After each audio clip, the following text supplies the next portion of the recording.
السلام علیکم ورحمۃ اللہ۔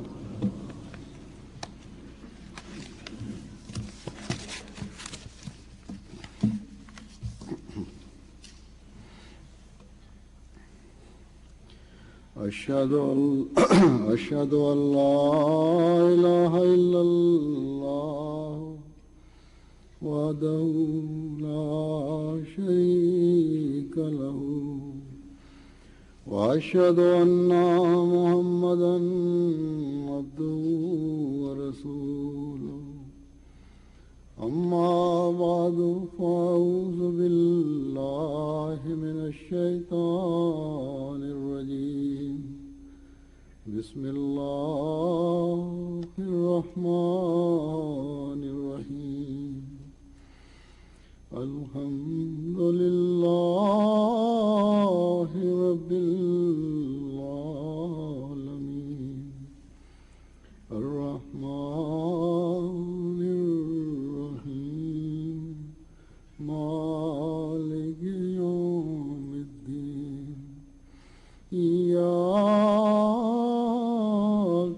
نعبد وإياك نستعين اهدنا الصراط المستقيم صراط الذين أنعمت عليهم غير المغضوب عليهم ولا الضالين۔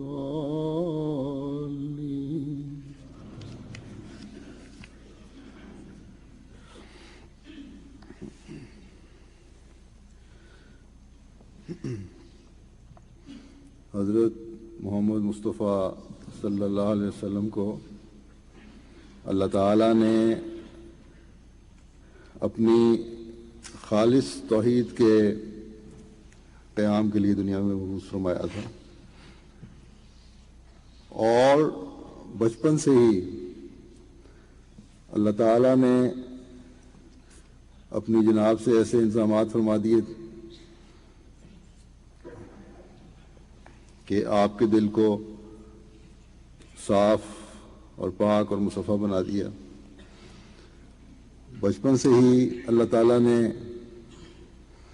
آپ کے اندر اپنی محبت اور شرک سے نفرت کا بیج بو دیا، بلکہ پیدائش سے پہلے ہی آپ کی والدہ کو اس نور کی خبر دے دی جس نے تمام دنیا میں پھیلنا تھا۔ پھر دنیا نے دیکھا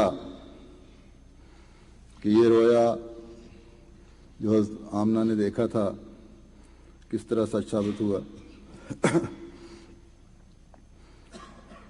اللہ تعالیٰ کی مکمل شریعت آپ پر نازل ہوئی اپنے وقت پر، اور وہ نور دنیا میں ہر طرف پھیلا۔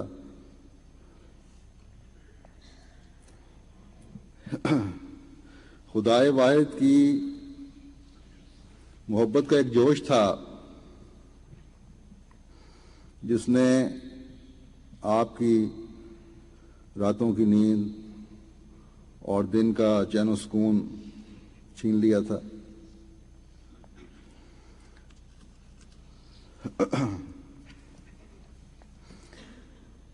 اگر کوئی تڑپ تھی تو صرف ایک کہ کس طرح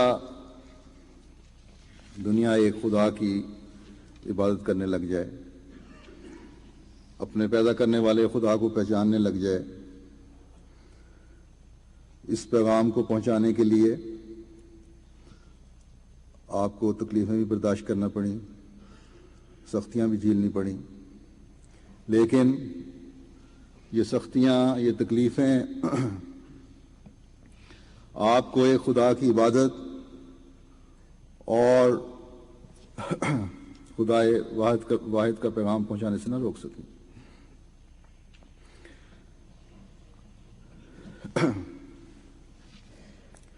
یہ خدائے واحد کہ عبادت گزار بنانے کا کام جو آپ کے سپرد خدا تعالیٰ نے کیا تھا وہ آپ پر اللہ تعالیٰ کے احکامات اترنے کے بعد تو آپ نے انجام دینا ہی تھا، لیکن جیسا کہ میں نے کہا آپ کا دل بچپن سے ہی شرک سے پاک اور ایک خدا کے آگے جھکنے والا بن چکا تھا۔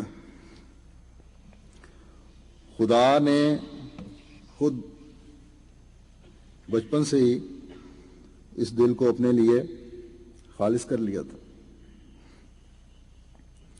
اگر کبھی کسی دباؤ کے تحت بچپن میں اپنے بڑوں کے کسی مشرکانہ جو تہوار تھے اس زمانے میں ان میں جانا پڑا تو خدا تعالیٰ نے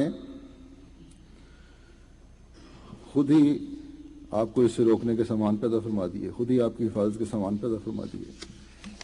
اس بارے میں ایک سیرت کتاب میں ایک واقعہ درج ہے۔ حضرت ام ایمن بیان کرتی ہیں کہ بوانا وہ بت خانہ ہے جہاں قریش حاضری دیتے تھے اور اس کی بہت تعظیم کرتے تھے، اس پر قربانیاں چڑھاتے تھے، وہاں سر منڈواتے تھے اور ہر سال ایک دن کا رات تک اعتکاف کرتے تھے۔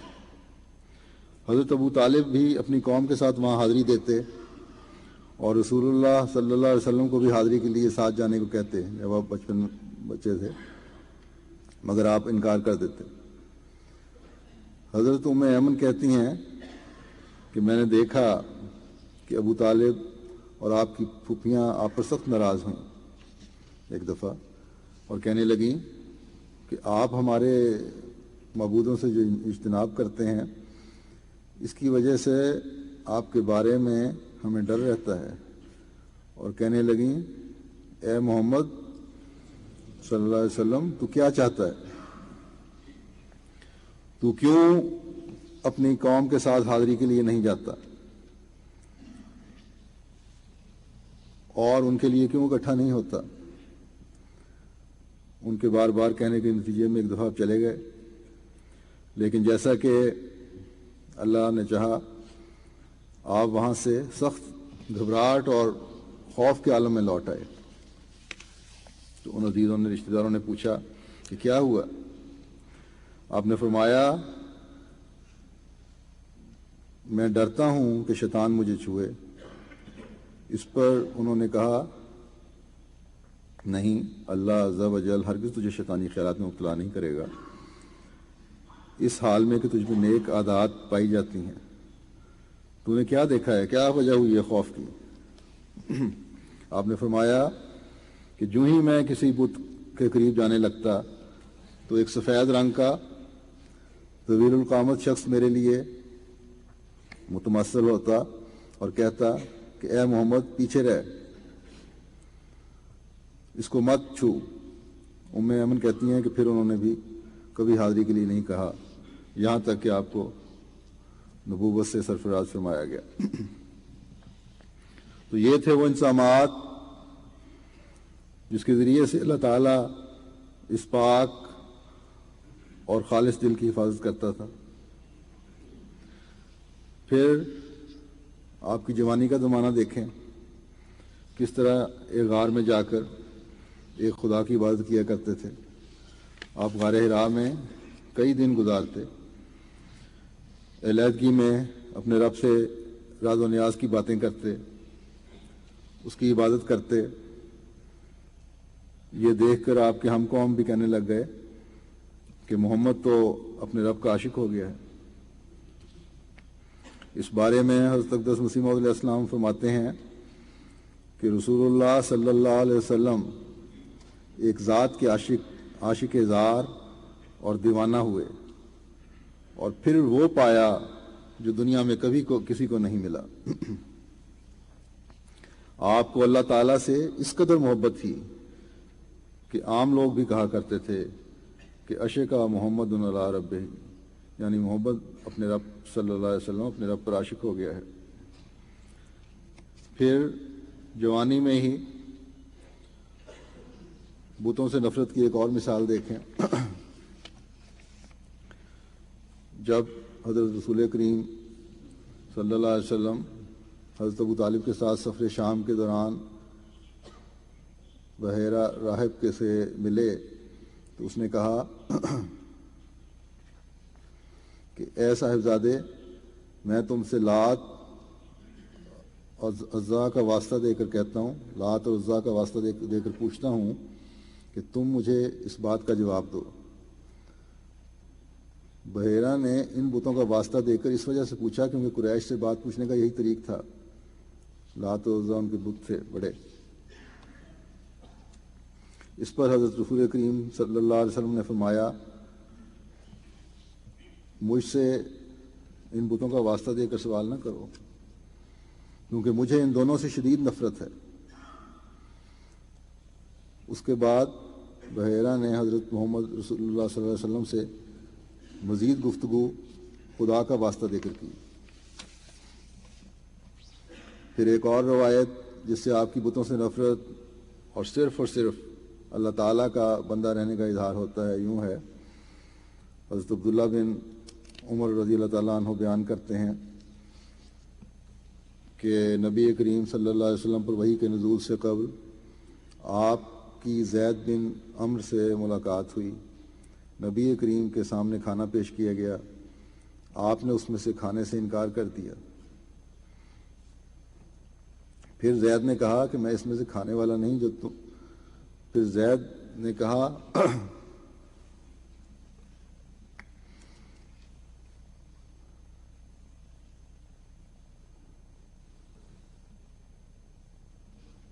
اچھا زید کو بھی اثر تھا۔ پھر زید نے کہا کہ میں اس بات سے کھانے والا نہیں جو تم بتوں کے نام پر ذبح کرتے ہو، اور میں نہیں کھاتا سوائے اس کے جس پر اللہ تعالیٰ کا نام پڑا گیا ہو۔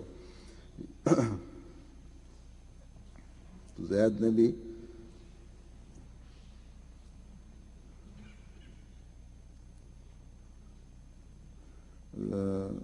ہاں نہیں ٹھیک ہے، آپ صلی اللہ علیہ وسلم نے کھانے سے انکار کر دیا تھا اور یہ فرمایا کہ میں ان میں سے کھانے والا نہیں جو تم بتوں کے نام پر کرتے ہو۔ تو یہ تھا وہ دل جس میں سوائے اللہ تعالیٰ کی محبت کے اور کوئی دوسری محبت نہیں تھی۔ پھر زمانہ نبوت شروع ہوا تو ایک دنیا نے دنا فتدلہ کا نظارہ دیکھا، بشرطے کہ آنکھ دیکھنے کی ہو۔ ہر دن جو طلوع ہوتا تھا، جو چڑھتا تھا، وہ دو محبت کرنے والوں یعنی خدا تعالی اور محمد رسول اللہ صلی اللہ علیہ وسلم کے قریب تر ہونے کے نشان دکھاتا تھا۔ چنانچہ آپ کے چچا نے جب کفار کے خوف سے آپ کو اللہ تعالیٰ کے پیغام کے اظہار سے روکنے کی کوشش کی تو اس عاشق صادق نے کیا خوبصورت جواب دیا۔ اس کا ذکر یوں ملتا ہے، ابن اسحاق کہتے ہیں اور ان کے علاوہ اور بھی بہت لوگ تھے وہاں کہ یہ سب ابو طالب کے پاس آئے اور کہا، اے ابو طالب، یا تو تم اپنے بھتیجے یعنی حضور کو صلی اللہ علیہ وسلم کو منع کرو کہ وہ ہمارے بتوں کو برا نہ کہے اور ہمارے باپ دادا کو جاہل اور گمراہ نہ بتائے، ورنہ ہمیں اجازت دو ہمیں کہ ہم خود اسے سمجھ لیں، کیونکہ اس کی مخالفت میں تم بھی ہمارے شریک ہو، یعنی تم بھی ہماری طرح ہی ابھی مسلمان نہیں ہوئے، بس تم ہمارے اور اس کے درمیان میں دخل نہ دینا۔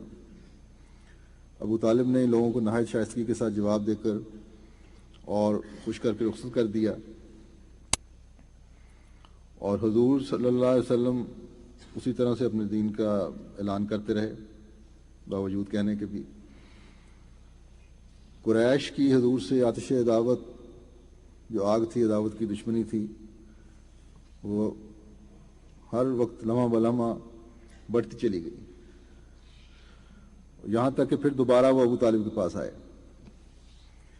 اور کہنے لگے کہ ابو طالب تم ایک شریف اور عمر رسیدہ شخص ہو اور ہم تم کو ذی عزت خیال کرتے ہیں، ہم نے تم سے درخواست کی کہ تم اپنے بھتیجے کو منع کرو، تم نے منع نہ کیا، قسم ہے خدا کی ہم ان باتوں پر صبر نہیں کر سکتے کہ ہمارے بتوں اور بزرگوں کو سخت باتیں کہی جائیں، یا تو تم اس بات کو دور کرو ورنہ ہم تم سے کہہ دیتے ہیں کہ دونوں فریقوں میں سے ایک فریق ضرور ہلاک ہوگا۔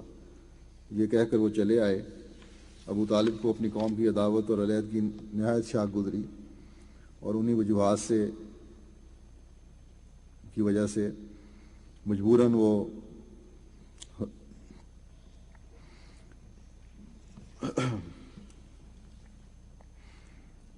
عداوت کی وجہ سے نہ وہ خوشی سے حضور پر اسلام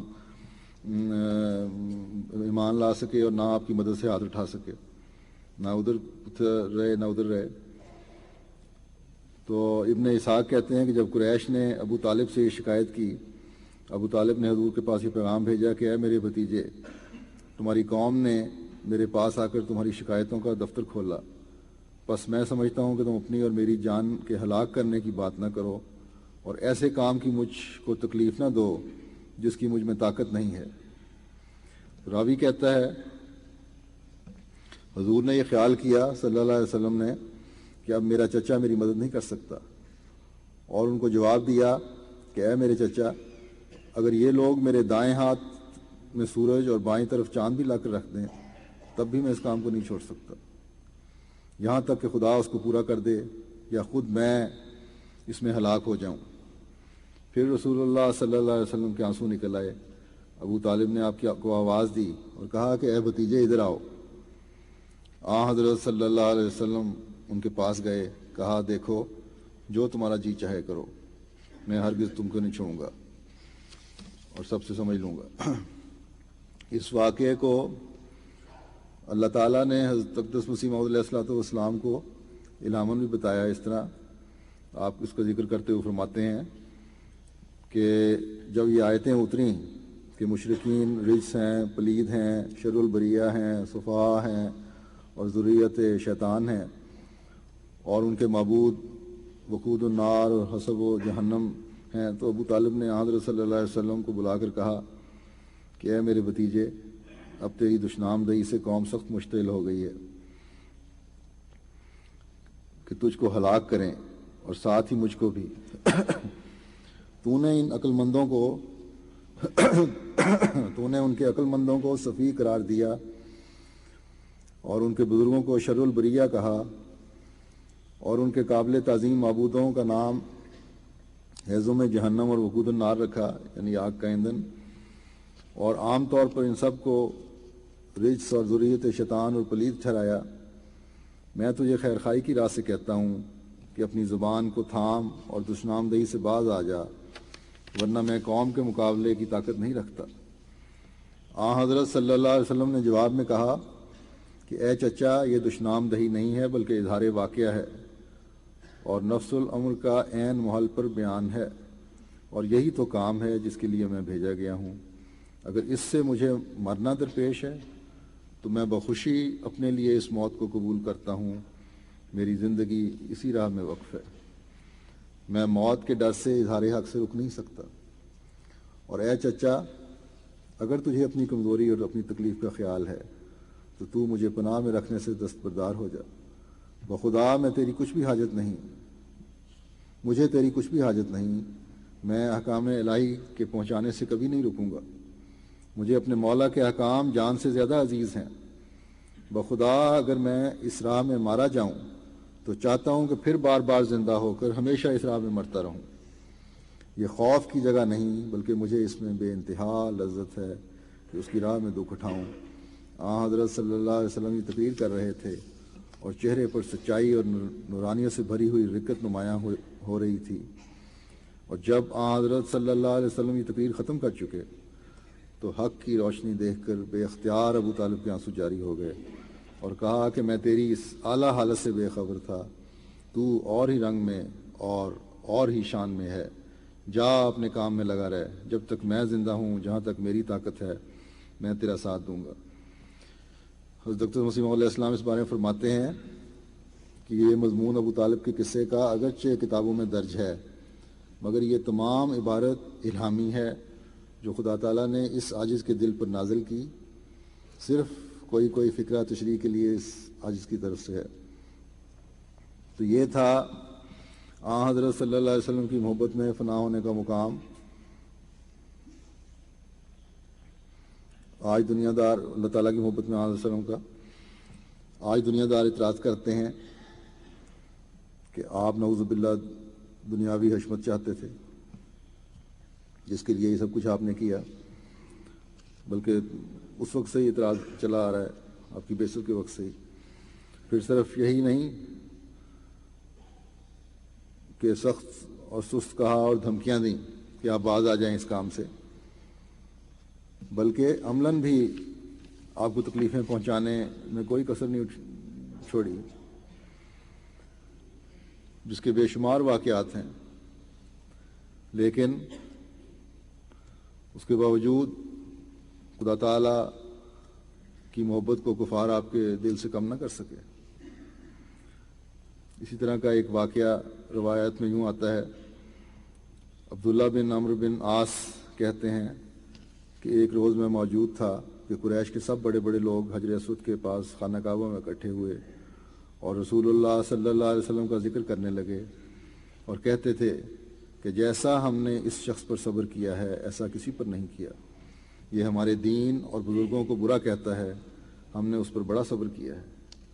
یہ لوگ ایسی ہی باتیں کر رہے تھے کہ اتنے میں حضور صلی اللہ علیہ وسلم تشریف لائے اور آپ طواف میں مشغول ہوئے، اور جب آپ طواف کرتے ہوئے ان کے پاس سے گزرتے تو کفار آپ پر آوازیں کستے۔ چنانچہ 3 بار ایسا ہوا اور اس کا ملال دکھ رنج ہوا حضور صلی اللہ علیہ وسلم کے چہرے مبارک سے ظاہر ہو رہا تھا۔ تیسری دفعہ آوازہ کسنے پر آپ کھڑے ہو گئے اور فرمانے لگے، اے گروہ قریش، قسم ہے اس ذات کی جس کے قبضہ قدرت میں میری جان ہے، میں تم جیسوں کی ہلاکت کی خبر لے کر آیا ہوں۔ حضرت عبداللہ بن عمرو کہتے ہیں کہ حضور صلی اللہ علیہ وسلم کے اس کلام کا ایسا اثر ہوا کہ قریش سکتہ کی حالت میں ہو گئے، اور جو شخص ان میں زیادہ بڑھ بڑھ کر باتیں کر رہا تھا وہ حضور اکرم صلی اللہ علیہ وسلم سے نرمی کے ساتھ باتیں کرنے لگا اور کہنے لگا کہ آپ تشریف لے جائیں۔ چنانچہ آپ تشریف لے گئے۔ پھر دوسرے روز یہ لوگ اکٹھے ہوئے اور ہر طرح سے آپ پر یہ کہتے ہوئے حملہ کر دیا کہ تم ہی ہمارے بتوں میں عیب نکالتے ہو اور ہمارے دین کو برا کہتے ہو۔ رسول اللہ صلی اللہ علیہ وسلم نے فرمایا، ہاں میں یہی کہتا ہوں۔ عبداللہ بن عمرو کہتے ہیں، میں نے ایک شخص کو دیکھا کہ اس نے حضور کی چادر مبارک پکڑ لی۔ ابو بکر یہ دیکھ کر روتے ہوئے کھڑے ہوئے اور قریش سے کہنے لگے، کیا تم ایسے شخص کو قتل کرتے ہو جو یہ کہتا ہے کہ میرا رب اللہ ہے؟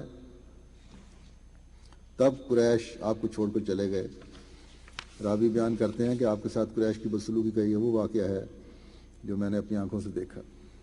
اس طرح کے اور بھی بہت سے واقعات ہیں، جیسا کہ میں نے کہا، بڑے بڑے خطرناک واقعات ہیں، بڑے بڑے خوفناک منصوبے ہیں تھے آپ کو اور آپ کے ماننے والوں کو ختم کرنے کے، لیکن اللہ تعالیٰ نے جس نے آدم کی پیدائش کے ساتھ ہی آپ کی پیدائش کا فیصلہ کر لیا تھا، جس نے اپنے اس پیارے محبوب کے ذریعے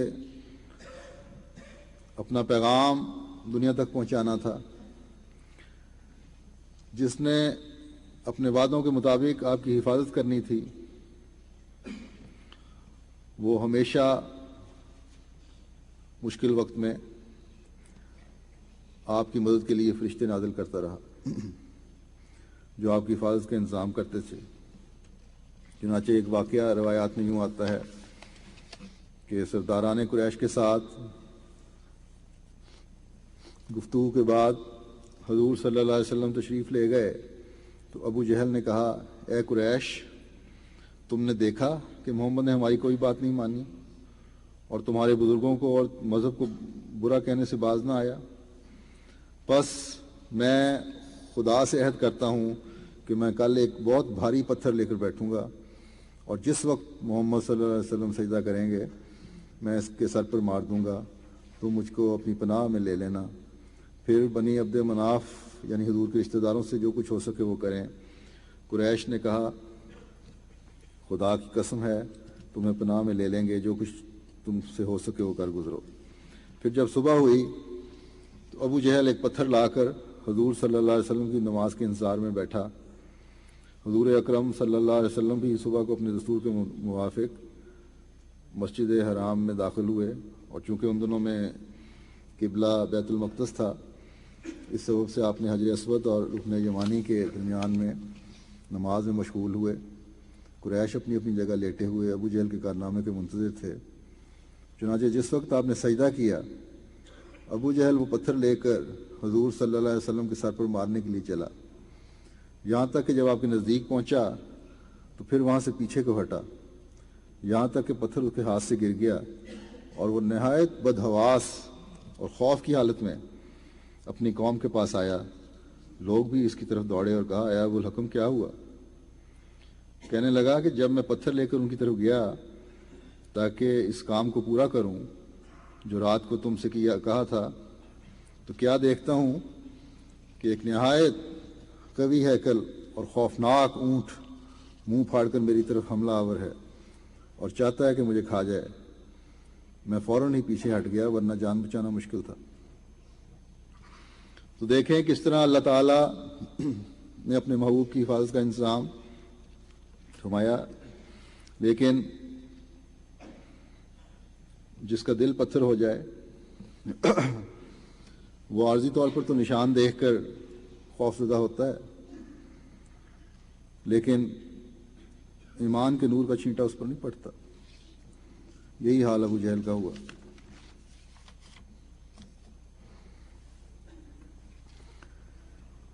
پھر جب عاشق کو معشوق سے علیحدہ کرنے کے لیے تمام تر سختیوں کے حربے بھی کارگر نہ ہوئے، تو پھر ان لوگوں کو خیال آیا کہ دنیاوی لالچ دے کر دیکھیں، براہ راست بھی اس بارے میں گفتگو کر کے دیکھیں۔ لیکن ان عقل کے اندھوں کو کیا پتا تھا کہ جو خدا تعالیٰ کے عشق میں گرفتار ہو،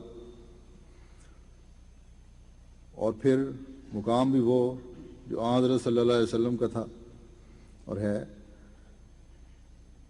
اس کو ان دنیاوی لالچوں سے کیا غرض۔ چنانچہ یہ لالچ دینے کا واقعہ تاریخ میں یوں درج ہے۔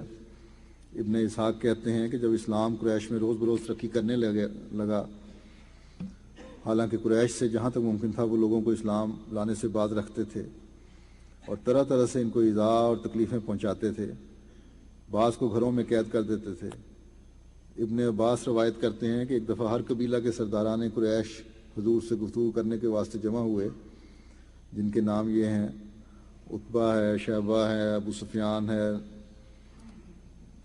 نضر ہے، ابو البختری اور حشام وغیرہ۔ ابو جہل بن حشام بھی ان میں شامل تھے، عبداللہ بن امیہ، عاص بن وائل، امیہ بن خلف وغیرہ وغیرہ۔ بہرحال یہ سب لوگ غروب آفتاب کے بعد کعبہ کے پیچھے اکٹھے ہوئے، اور ایک نے دوسرے کو کہا کہ کسی کو بھیج کر محمد صلی اللہ علیہ وسلم کو گفتگو کے لیے بلواؤ اور اس قدر بحث کرو کہ وہ عاجز آ جائیں۔ پھر انہوں نے ایک شخص کو حضور کے پاس بھیجا۔ آپ نے یہ پیغام سن کر سمجھا کہ شاید ان کا سیدھے راستے پر آنے کا ارادہ ہے، کیونکہ آپ کو ان کے اسلام قبول کرنے کی شدید تمنا تھی۔ چنانچہ آپ جلدی سے اس مجلس میں تشریف لائے۔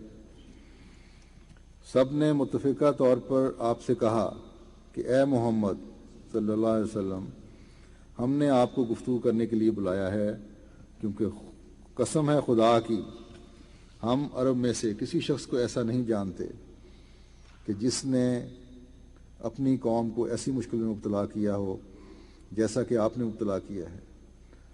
آپ ہمارے باپ دادا کو برا کہتے ہیں آپ ہمارے معبودوں کو گالیاں دیتے ہیں، ہماری جماعت کے ٹکڑے کر دیے ہیں، کوئی ایسی خرابی نہیں ہے جو آپ نے ہم میں اٹھا نہ رکھی ہو۔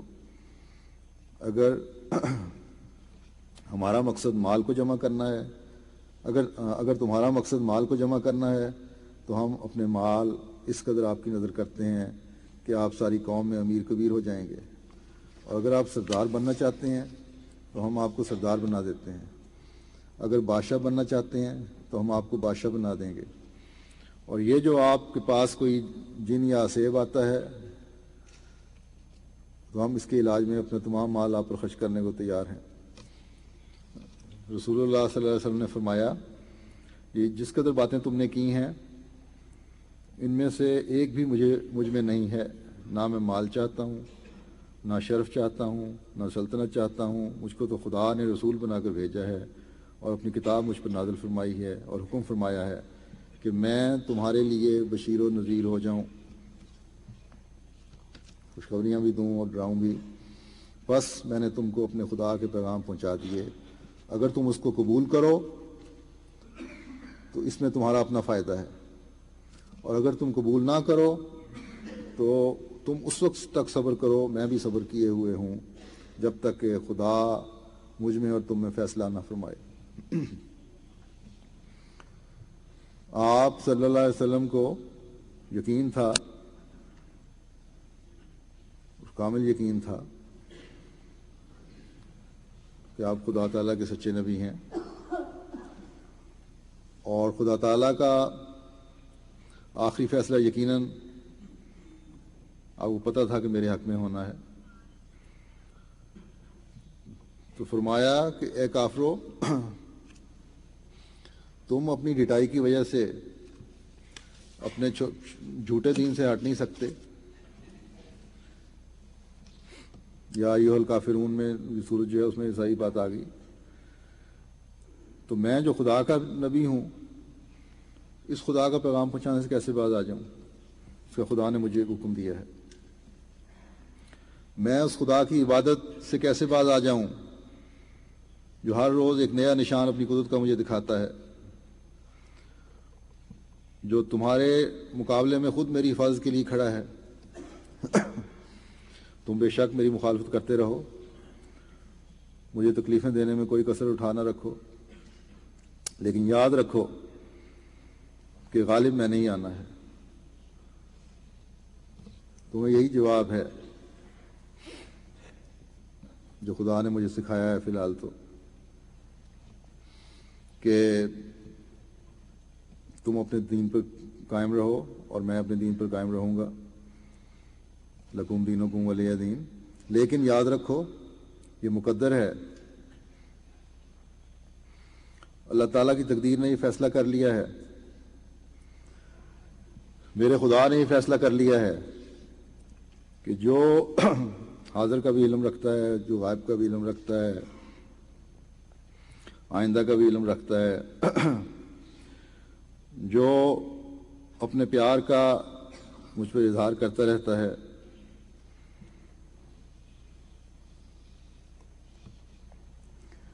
اس خدا کی تقدیر اب یہ ہے کہ خدا واحد کے دین نے ہی غالب آنا ہے اور تم نے ختم ہونا ہے۔ تو یہ جواب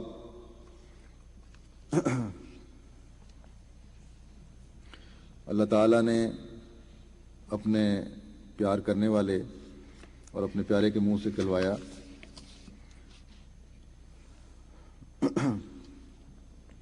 حضرت صلی اللہ علیہ وسلم کو خدا تعالیٰ کی ذات سے جو عشق تھا اور اس کی وحدانیت دنیا میں قائم کرنے کی جو تڑپ تھی، اور جو آپ نے اس کے لیے کوشش کی، اس کا تو کوئی مقابلہ نہیں کر سکتا۔ لیکن اگر کبھی کسی سے بھی اس ذات کے بارے میں، اللہ تعالیٰ کی ذات کے بارے میں اعلیٰ اور اچھے کلمات آپ نے سنے تو ہمیشہ اس کی تعریف کی۔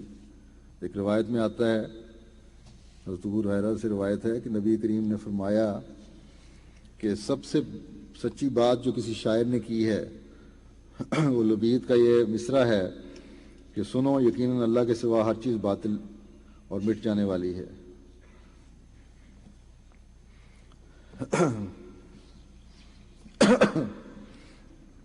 پھر اللہ تعالیٰ کی محبت اور اس کے نام کی غیرت آپ میں کس قدر تھی کہ نقصان برداشت کر لینا گوارا تھا، لیکن یہ گوارا نہیں تھا کہ اللہ تعالیٰ کی غیرت کے تقاضے پورے نہ کیے جائیں۔ چنانچہ ایک روایت میں آتا ہے، حضرت عائشہ بیان کرتی ہیں کہ رسول اللہ صلی اللہ علیہ وسلم نے غزوہ بدر کے لیے تشریف لے جا رہے تھے، وہ انتہائی کمزور حالت تھی جب، اور بدر سے پہلے ایک مقام پر ایک شخص حاضر ہوا اور شجاعت اور بہادری میں اس کی بہت شہرت تھی۔ صحابہ اسے دیکھ کر بہت خوش ہوئے۔ اس نے رسول اللہ کی خدمت میں عرض کی کہ میں اس شرط پر آپ کے ساتھ لڑائی میں شامل ہونے آیا ہوں کہ مال غنیمت سے مجھے بھی حصہ دیا جائے۔ آپ نے فرمایا، کیا تم اللہ اور اس کے رسول پر ایمان لاتے ہو؟ اس نے کہا نہیں۔ آپ نے فرمایا، پھر تم جا سکتے ہو، میں کسی مشرک سے مدد نہیں لینا چاہتا۔ کچھ دیر بعد اس نے پھر حاضر ہو کر یہی درخواست کی تو آپ نے وہی جواب دیا۔ وہ تیسری دفعہ آیا اور عرض کیا کہ مجھے بھی لشکر میں شریک کر لیں۔ آپ نے پھر پوچھا کہ اللہ اور رسول پر ایمان لاتے ہو؟ اس دفعہ اس نے ہاں میں جواب دیا تو آپ نے فرمایا، ٹھیک ہے، ہمارے ساتھ چلو۔ اگر کوئی دنیا دار ہوتا تو کہتا کہ مدد مل رہی ہے، اس سے فائدہ اٹھاؤ، لیکن آپ کی غیرت نے گوارا نہ کیا کہ کسی مشرک سے اللہ تعالیٰ کے نام پر لڑی جانے والی جنگ میں مدد لی جائے۔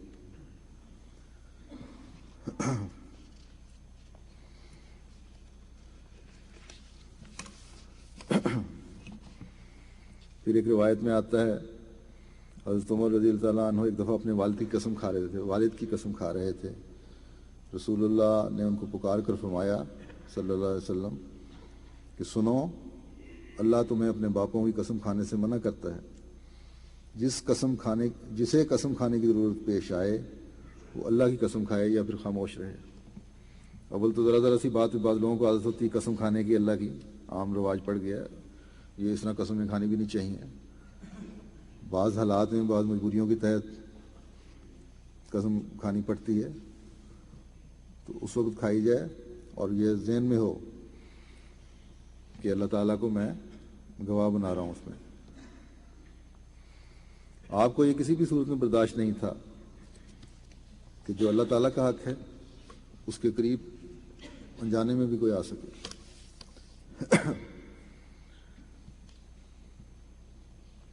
پھر اگر کہیں سے ہلکا سا شائبہ بھی ہوتا کہ بعض عمل شرک کی طرف لے جانے والے ہیں، آپ اس کو سختی سے رد فرما دیا کرتے تھے۔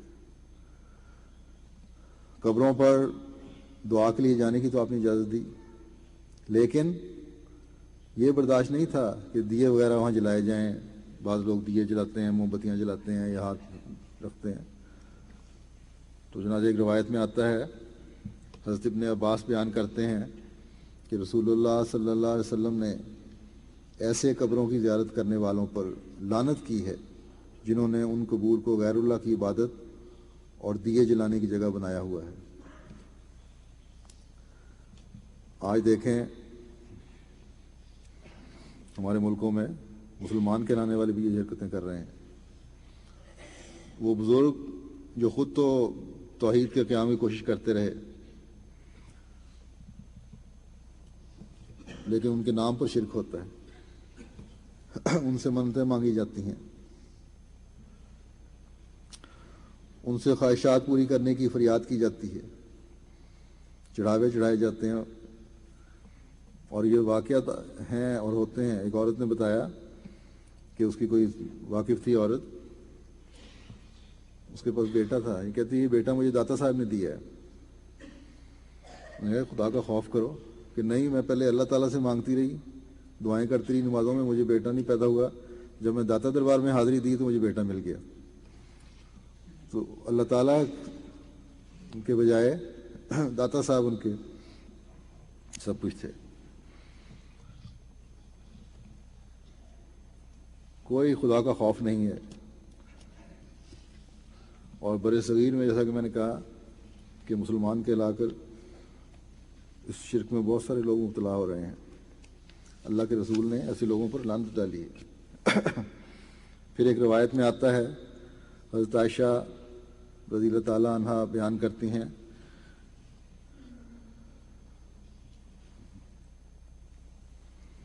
کہ حضرت ام سلمہ نے حبشہ کے ایک گرجے کا ذکر کیا جو ماریہ کے نام سے موسوم تھا، اور اس میں انہوں نے تصاویر رکھی ہوئی تھیں.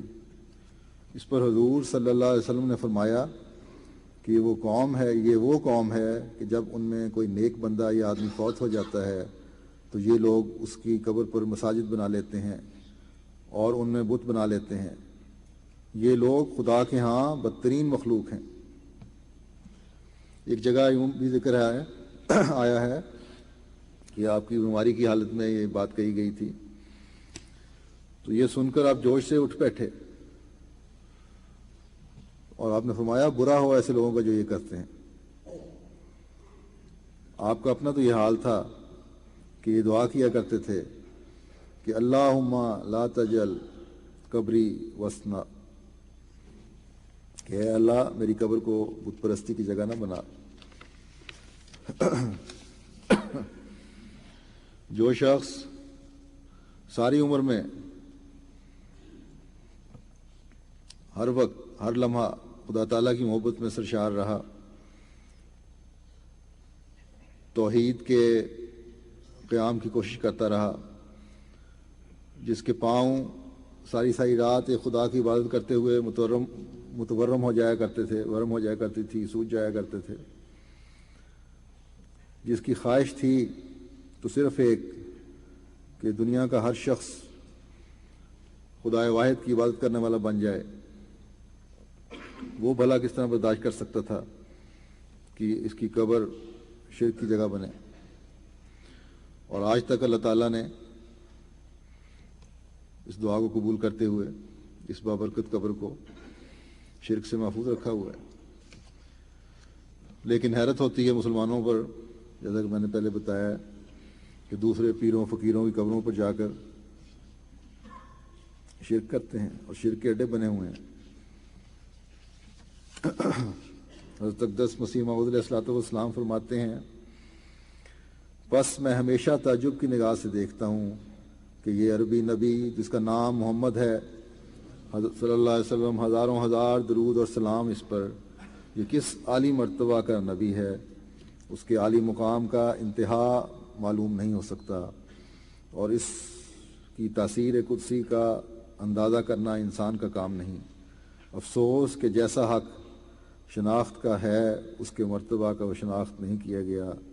وہ توحید جو دنیا سے گم ہو چکی تھی، وہی ایک پہلوان ہے جو دوبارہ اس کو دنیا میں لایا. اس نے خدا سے انتہائی درجہ پر محبت کی اور انتہائی درجہ پر بنی نوع کی ہمدردی میں اس کی جان گداز ہوئی. اس لیے خدا نے جو اس کے دل کے راز کا واقف تھا اس کو تمام انبیاء اور تمام اولین و آخرین پر فضیلت بخشی اور اس کی مرادیں اس کی زندگی میں اس کو دیں. پھر آپ فرماتے ہیں کہ قرآن کریم کو پڑھ کر دیکھ لو، اور تو اور ہمارے نبی کریم صلی اللہ علیہ وسلم سے بڑھ کر دنیا میں کسی کامل انسان کا نمونہ موجود نہیں، اور نہ آئندہ قیامت تک ہو سکتا ہے.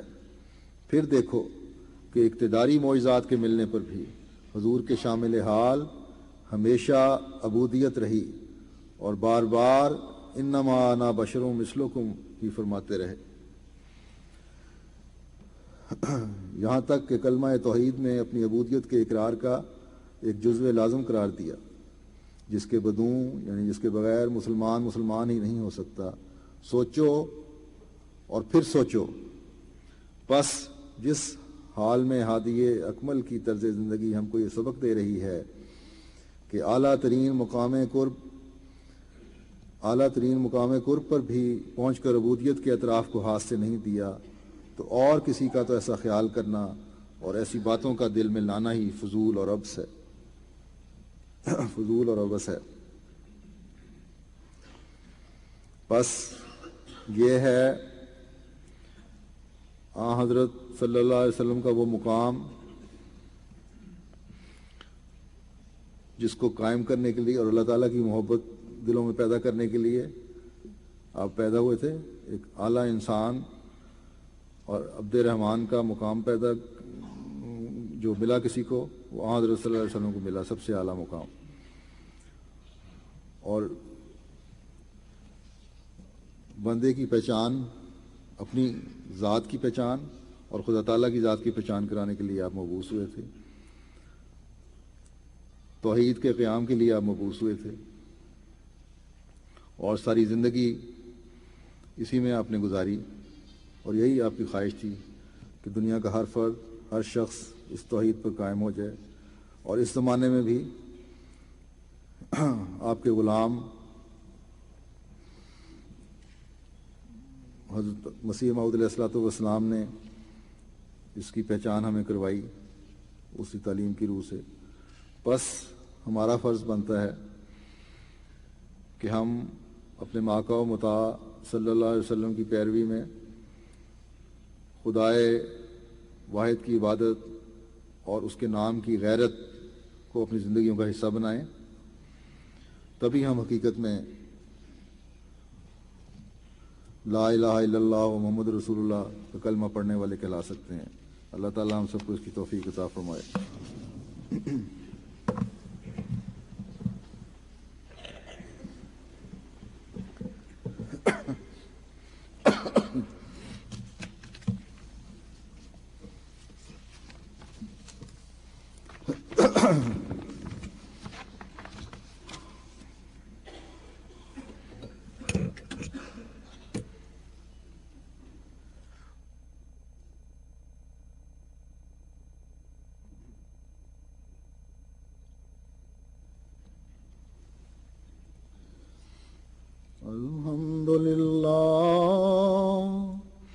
الحمد لله نحمده ونستعينه ونستغفره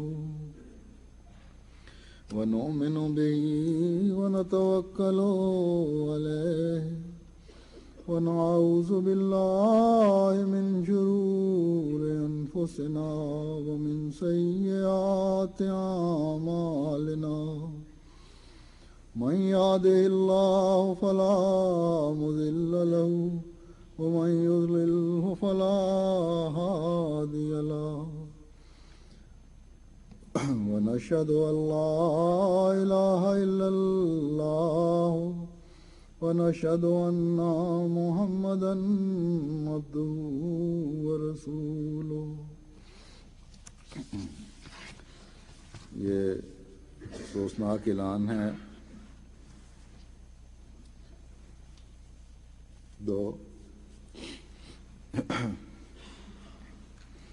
ایک تو یہ ہے کہ ہمارے ایک مبلغ جو بورکینا فاسو مغربی افریقہ میں مبلغ تھے، مختصر سی بیماری کے بعد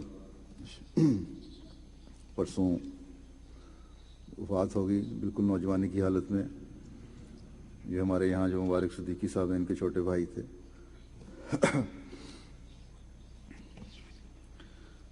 اللہ تعالیٰ ان کے درجات بلند کرے اور ان کی مغفرت کی چادر میں لپیٹ لے اپنی. بہت سی خوبیوں کے مالک تھے وہ. بڑے اطاعت کا جذبہ ان میں تھا. بورکینا فاسو کی مربیان کی طرف سے افسوس کا جو خط ہے تعزیت کا، اس میں جو انہوں نے خوبیاں لکھی ہیں، حقیقت میں وہ تمام باتیں ہیں جن میں میں کہہ سکتا ہوں کوئی مبالغہ نہیں تھا. بہت محنتی تھے، بڑی غیرت رکھنے والے تھے، اللہ کے نام کی غیرت رکھنے والے تھے، بنی نوع انسان کی خدمت کرنے والے تھے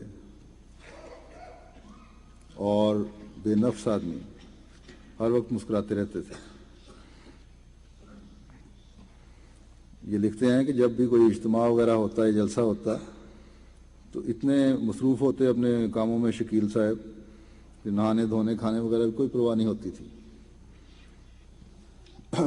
اور جب میں دورے پہ گیا ہوں میں نے دیکھا کہ مستقل یہ خدمت پہ باقی بھی تھے، لیکن یہ ہر وقت ان کے ساتھ یہ تھا کہ ان کی اہلیہ ان دنوں میں بہت بیمار ہو گئیں اور ہسپتال میں داخل تھیں. اس کے باوجود جو ان کے ذمہ کام تھے وہ پوری طرح کرتے رہے. ہسپتال کو دوڑ کے جاتے تھے، پھر ادھر آ کے کام کرتے تھے گویا. اور پھر کوئی احساس نہیں تھا کہ میں بڑا کوئی، یہ دوسرے کو احساس نہیں دلواتے تھے کہ مجھے مجبوریاں ہیں اور میرے سے پھر بھی کام کروایا جا رہا ہے، بلکہ خوشی سے یہ سب کام کر رہے تھے باوجود یہ کہنے کے کہ آپ اہلیہ کی فکر کریں زیادہ. کھانے پینے کی کوئی فکر نہیں ان کو ہوتی تھی اور ہر وقت ہنستے مسکراتے رہتے ہیں. لیکن امیر صاحب نے ایک بات لکھی ہے اور یقیناً صحیح ہوگی کہ میں نے ان کو، لوگوں کا یہ خیال ہے کہ ہر وقت ہنسنے والا شخص تھا، لیکن میں نے کہتے ہیں ان کو روتے بھی دیکھا کہ جب یہ ذکر ہوتا تھا کہ ٹارگٹ پورا کرنا ہے بیتوں کا، بیتیں نہیں ہوئیں، جب وہ ٹارگٹ حاصل نہیں ہوا جتنا ان کی خیال تھا کہ ہونا چاہیے اور مجھے رپورٹ بھجوانی ہے، اس وقت رویا کرتے تھے کہ کس طرح یہ اپنی رپورٹ بھجواؤں ایسی، اور دعا کے لیے درخواست کیا کرتے تھے.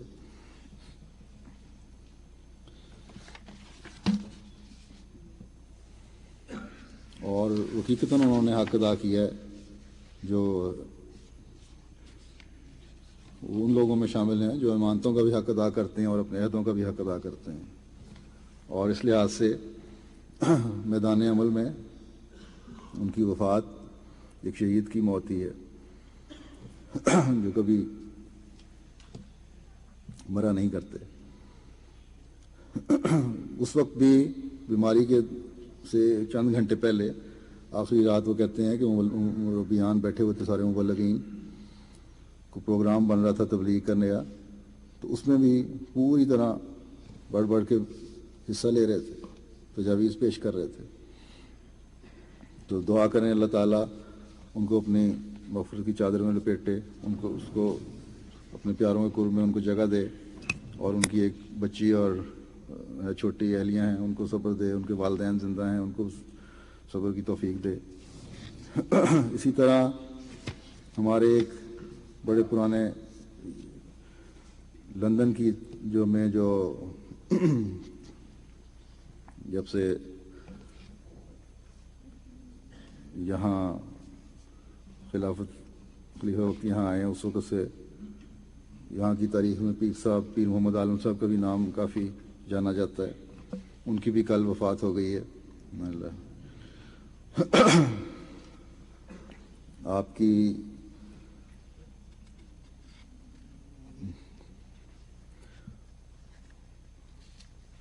پیدائش 1919 کی تھی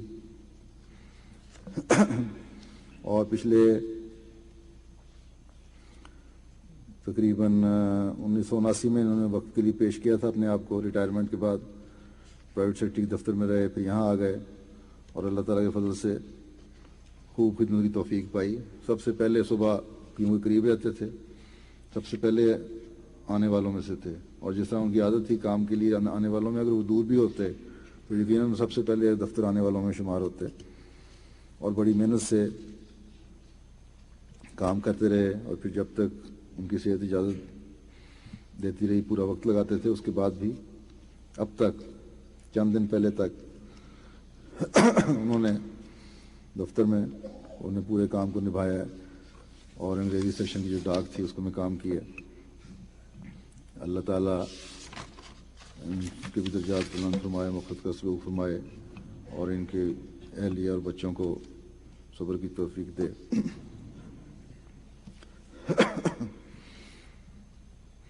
عباد اللہ رحمکم اللہ، ان اللہ یامر بالعدل والإحسان وإیتاء ذی القربى وینہی عن الفحشاء والمنکر والبغی یعظکم لعلکم تذکرون. اذکروا اللہ یذکرکم وادعوه يستجب لكم ولذكر الله أكبر.